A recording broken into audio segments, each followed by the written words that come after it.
Based on the 2010 census, there are an estimated 92,638 native Kenyans living in the United States. Over 10,000 are concentrated in the greater Washington, D.C. area, in California, North Carolina, in Maryland, and so many more. But like President Lyndon Johnson said, our beautiful America was built by a nation of strangers. From 100 different places or more, they have poured forth, joining and blending into one might and irresistible tide. The land was flourished because it was fed from different sources. Among those on which the beautiful America is feeding is Benjamin Onyango. I mean, this guy is everywhere. He is an actor. He has his own staffing agency. And then on top of all that, he's also a music producer. If you ask me, I wonder how he juggles everything together. Yes, there's no more resistance. There's murder all over the place, killing everywhere. Hmm?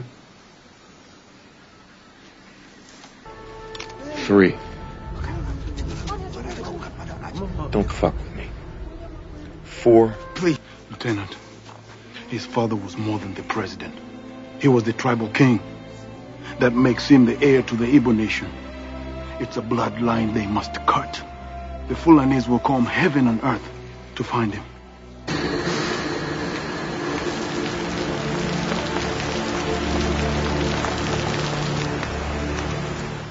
And here with us today, Mr. Onyango, it's so glad to have you here. I'm glad to be here. You're glad to be here. That's always great. You don't really have much of a choice but to be glad, right? I like that. Yeah, yeah. Now, tell us about yourself. Tell us about you. I know you have a degree in computer sciences. I know your movie was a hit. I watched it. My friends watched it. Okay. It was watched everywhere across the world. You know, we're going to talk more about that later. But tell us more about yourself. Like, who are you? Well, like you said in the beginning of your monologue, I am an actor, and I came here in 1987 to go to school. And then when I was done with the school, I said, let me go to LA and do what I really love to do, which was acting, and that's how I started. Okay, let me just cut you off right there. Where were you before you came to LA? Oh, I was in Turlock. It's a small little town in central California. I've never. And that's where my school, Cal State Stanislaus, is situated. That's the school I went to. Yeah. Is it close to Sacramento? It's like 45 minutes away from Sacramento. Oh my gosh, that's more hidden than ever. Wow. Okay, so you came out here. How did you start with the acting? Was it like just a... I've always been an actor, even when I was in Nairobi when I was a young guy. You know, I used to write plays, you know, for the church youth group that I used to go to. Wow. And yeah, and so when I came out here, I was like, you know, I got my degree. That was for my mom, so now let me do my own thing. Right. Now. And then acting and doing music, those are the two things that I've always loved in life.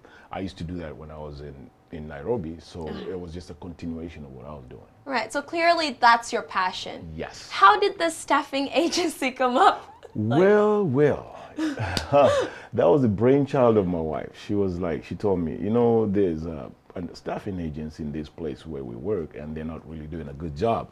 Would you like to start one yourself? And it took me a year to do it, but when I started it, it worked. Actually, that was a godsend because when you're an actor and you're doing a 9 to 5, it's never going to work. Right. Because by the time you ask for permission 3 times, you're going to go for auditions, they're going to fire you. Right. So the staffing agency worked out for me. So when I have people going to work, I have free time in my hands. So it worked out. So I can go, what do you call it? An audition comes, my agent calls, whatever, I just go. And okay, that's great. That's awesome. That's good to know. A blessing in disguise. A blessing in disguise. I love that. And how would you compare working in Kenya to working here in America? In Kenya, it was okay. I did a 9 to 5 job as a computer operator for like 7 years. There are 9 to 5s in Kenya. Of course. I don't know why I always The difference is that over there you do that kind of work and you don't even feel anything. And then you come out here in the United States and you're doing the same thing, but it's like life is so different. You have to do so many things to make to cope. Right. Yeah. So where was I working? I was working at night because I was going to school during the day. Oh, and then at night I would pull an all-nighter. You know, I was a social services guy. You know, I was working in a group home. So I worked from 11 to 7 in the morning, and then 8 o'clock I'm a teacher. And then by 3 o'clock, I go pick up my daughter, blah, blah, blah. I hardly slept, you know, for the longest time. So in the United States, you have to do multiple jobs to, you know, to balance survive. everything out, right? So it's tough over here. It is. Yeah. And so how has that challenged you as a person, though? It's, well, it's, the challenge it's given me is that, hey, you can do it. You can make it if you work hard enough. Because the difference between the United States and in Africa is that the resources are here. You know, you just have to put in the work. You know, if the work is there, you can work as many jobs as you want. Right. That doesn't exist really in Kenya. Maybe nowadays, I don't know. But when I was in the 80s, when I was out there, no, actually it's the same thing. There's really no jobs. You know, a lot of people, you know, suffering, there's not a lot of work. Right. But over here, you can do as many jobs as you want, but you have to be willing to do the work. You know? Over here, it's like you have to have a go-getter personality. You won't. Exactly. You won't survive if you just kind of lay back and relax and take it easy. Like it's not. It's not. I don't think America is a country for a simpleton. That's pretty much. I don't think so. I mean, unless of course you've inherited like millions of dollars. And who does that? You know, I know so many people that have just inherited all this money. But on that note, let's tap into your acting career. Okay. How did that start? I mean, obviously, like it's a passion, but how did you branch in? Because it's one of the toughest industries to get into. You got that right. What happened is, okay, in 1992, I graduated from Cal State. That's when I was born. Oh, really? Yeah, okay. So there you go. So you're talking to a dinosaur then, you know. Wow. So anyway, I graduated. I'm like, okay. Like I said before, the degree was really for my mom. Right. So I said I'm gonna go to LA and get into something, acting or music, whatever. Right. So I came out here and by myself first, and I started out as a atmosphere people, extra in the movies. I did so many, and then one day I go on the set of X-Files and I said, hey, guys, I speak Swahili, and I used to do this all the time. I used to tell everybody I speak Swahili. Well, that's what but it never worked. It never worked. But on this day, set of the X-Files, it worked, and that's how I got my first speaking role, because they bumped me. From an extra into a principal. Wow. And that's how I started. So the next movie came Tears of the Sun after that, and then the rest of it. That was a great movie. Yeah, thank you. That was a great. How was it working alongside your daughter? It was okay. It was great. We were there 5 months. That's like my biggest paycheck in the movie industry. Yeah, right. In Hawaii too. Hey. Was it in Hawaii? That's where we shot it. Oh wow! I thought it was like in Africa. No, it was set to be in Africa. Right. I don't know why. I think Hawaii was the closest to look like we're in Nigeria. But no, we were in Hawaii. Wow! 5 months. And then on top of that, the next is God's Not Dead. I have to. It's your recent work. Yeah, that's my recent work. It's your most recent work, and it blew up. You know what's funny? I didn't even know. Now, for the audience that doesn't know, I knew you for some time. For at least, I think 5 to 7 years. Yeah, I knew you for some time, and I didn't even know you were in this movie. I just kind of was like, oh yeah, it's a Christian movie, and everyone is hyping it up. Let's go watch it. And as I'm watching it, I see you. I was like, oh my gosh. I immediately, of course, like hopped onto your Facebook and I looked at it and I saw all your interviews and everything. But God's Not Dead, please. God's Not Dead was one of those surprise movies, you know, that they surprised everybody, even the producers. They thought that this movie was gonna go straight to DVD. They knew that. Oh wow. We're making a movie that's going straight to DVD, like all our other work, you know. Surprisingly, it was one of those low-budget movies. It was a $1.2 $1.2 million budget, and then the first opening weekend, they made $9 million. It was like, what? Wait a minute. You know, they were shocked. Right. So they added more theaters and all that stuff, and before long, you know, by the time the movie left the theater, they had made 70 million. Wow. 1.2 to 70 million. Right. And this is just theaters only. So the movie was a success. So anyways, I'm going to let the cat out of the bag. We're shooting God's Not Dead 2. And wow. Oh my gosh. In May. This is in May. Oh my.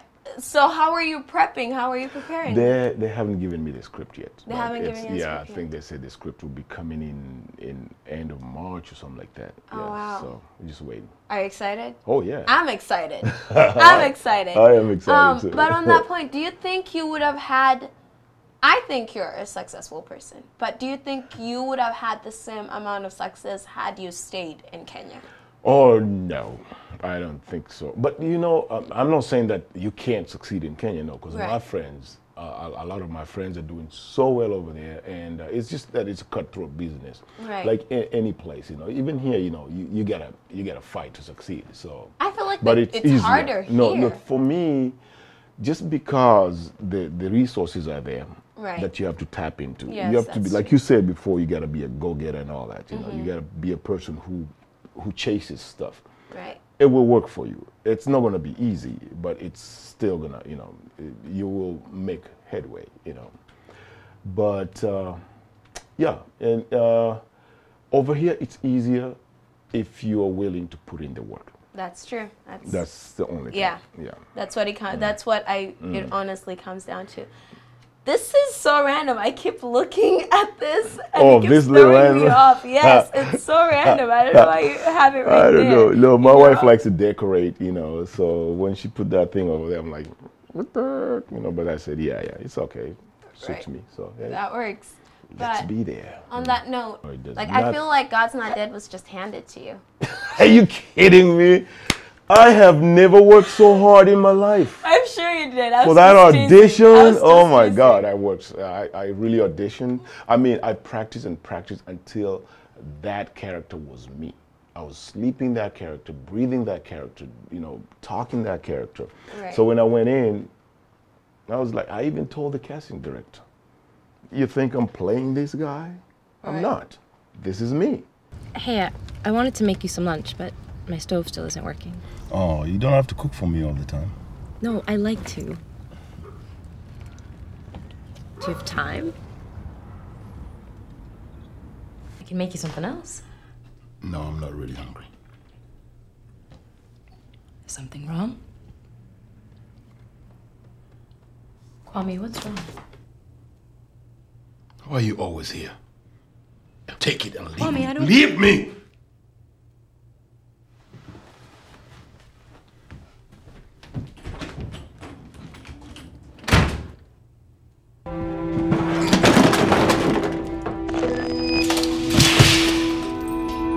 Straight, Kwame, let me go. Straight, Kwame, go.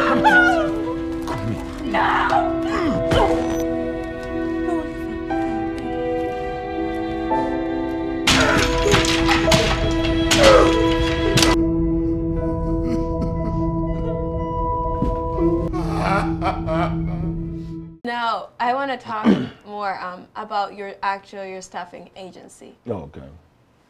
What do you do? Like, I know you have a program for kids, but I want you to tap more into it. Yes. My staffing agency is called Substitute Teachers Placement Services. I send substitute teachers and teacher assistants to special education schools. Okay. So meaning we cater to children with special needs, kids on the autism spectrum. Right. And that's pretty much it. I've been doing that since 2000, so we're talking like 14 years now. 15. 14. Oh, you're right. 15. I can't even 2015, count. yeah. Okay, so yeah, so sometimes when an employee calls out, Right. then I have to go in and work too. You know? Wow. Yeah. So. Is that a challenge? I mean, Yes, of course. You know, we're talking about kids on the autism spectrum. Some of them are really they're really low in the spectrum. Then from like really low developmentally delayed kids, I think Right. nowadays they use the term intellectually disabled. I think that's a new term. You know, oh, I like that. they've changed that I because it like used to that. be retarded. Right. They said no, that's not a good word. They changed it to developmentally delayed, and now they've changed that to intellectually disabled, and then all the way to high functioning autism. So Wow. the whole spectrum. So Right. those are the kids that we work with, and for me. When I'm not teaching over there, I go to some of these schools and pick up kids that the parents want me, you know, to tutor because I've been working with special needs children for a long time. That's my other passion. So Right. I tutor kids with special needs Wow. right here in this office. Yeah, I think I saw a few books back there when we were back there. Yes. And speaking of you tutoring and everything, are you trying to start a staffing agency in Kenya like you did here in California? You know, somebody suggested that, and I think autism. There's been enough awareness on autism before. Even in Kenya, there's people actually doing that kind of stuff. You know, they've started a school. I think there's like 3 schools, if I'm not wrong. Oh, wow. Yeah, that deal with kids with behavior problems and also kids with autism. So I don't know about starting something over there, but maybe, you know, going out there to support whatever program that's already there? underway. Okay. You know, yeah, I would do that. You always have to support, don't you? Support is always the thing. Support. Yes. Because, you know, when I came out here, I didn't really have anything, you know. Yeah. And I fought my way. I got to a place where I can also help others, you know. If you don't help others, who's going to help you? I think that's my motto, you know. Yeah. Help, bring others up. If you get to a certain level, bring those who are under you to your level. Yeah. All right, well, right now I just want you to look at that camera right there and just give a word of wisdom to our youth back in Kenya, and then, of course, speak about the donations to the people that are watching. Okay, my word of wisdom to the youth in Kenya is that I already know that you guys work very hard, because I was there in 2012 to where I actually auditioned the youth. There was like 2,000 strong that came out to audition for me for my movie Cheza, which I will shoot in very soon.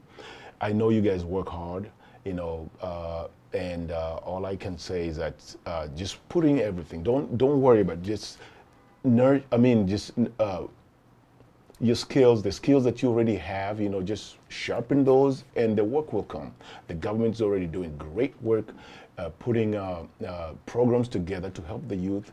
So your time will come, and I know Kenya is going to be a great place because we have a strong youth. And and as for the Upendo Learning Center, which is my my nonprofit, the nonprofit organization that we started in 2005 to help special needs children. If it's a 501c3, meaning the public funds us. So if there's anybody out there who would like to donate to this worthy cause, please do so. So courage is the most important of all virtues, because without courage, you can't really have any other virtue there, consistently there. And with that, I believe that Mr. Benjamin Onyango has had the most courage to step out and start his own nonprofit organization, to step out into the acting industry. It's I think it's the toughest industry to break into here in California, because everyone is trying to always break in there. And then not only that, but also have his own staffing agency. I mean, you could talk about go-getters, but this guy is a go-getter. And we should all just have that type of attitude when we're reaching out for our goals. We'll catch you guys next time.